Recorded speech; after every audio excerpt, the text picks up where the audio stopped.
Before I begin with what I pulled from the agenda, I want to thank the workers who came into my house. I was the last house on my block with an unimpeded lead line, which means it was still safe, but it was needed to be replaced. I got that done last week. They're really helpful. I was able to stay home for a little bit that day to kind of see the process work. It's really interesting to see, and I'm glad that's finally done.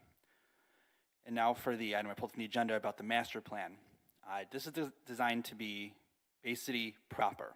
Like this is designed as a city of Bay City.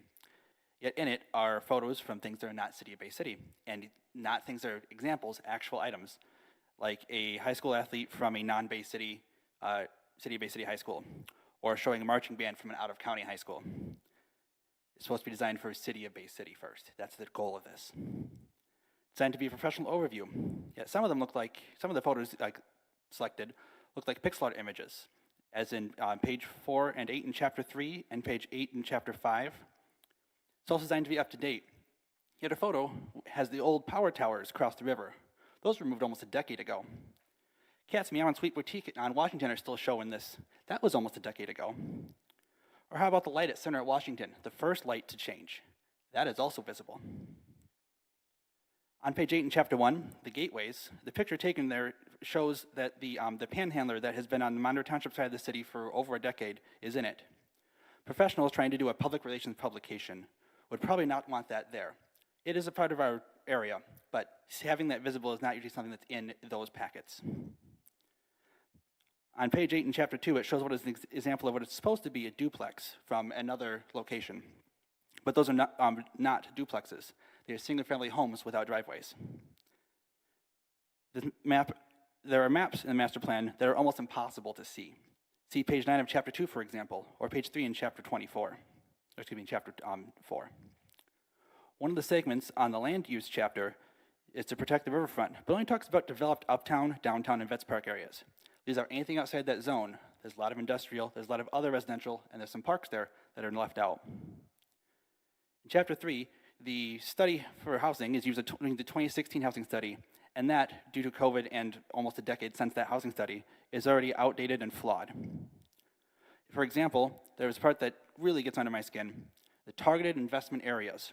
Essentially, if you're outside of downtown, uptown, Midland Street, or Columbus Avenue, they're calling you to bend the knee and have those areas prioritized. South End is excluded, Banks area is excluded. That is on page 6 in chapter 3. So it's telling investors or people looking at this, we don't want those parts of town. That's what it looks like. On page 10 in chapter 3, it calls for more accessible housing in Bay City, especially for our senior population. There's nothing wrong with that, but the areas that are highlighted for more development are in the historical district on the east side. Houses that will never meet those standards if we want to keep those houses standing.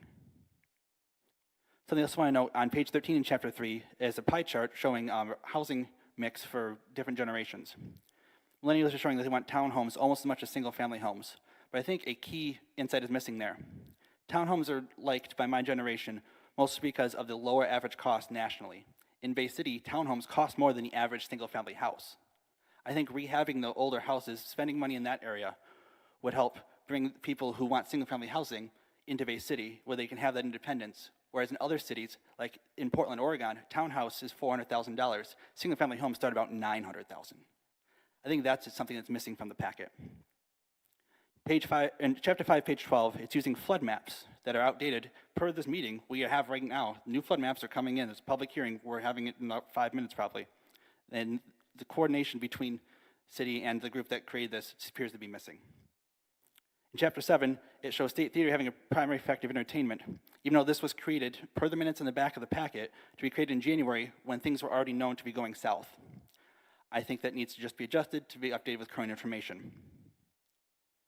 There seems to be a disconnect between focusing on the positive downtown being along the river and helping drawing people and having it being a cool breeze, compared to chapter 7 and page 14 on chapter 7, saying that higher temperature in downtown areas compared to outer neighborhoods. That's a contradiction. You can't have a higher temperature downtown while also having a cooler temperature downtown next to the river.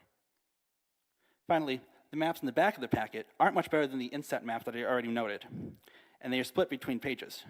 Formatting matters in this. This master plan, in my opinion, is at best half-baked. If we want to put our best foot forward, this needs to be cleaned up. Thank you.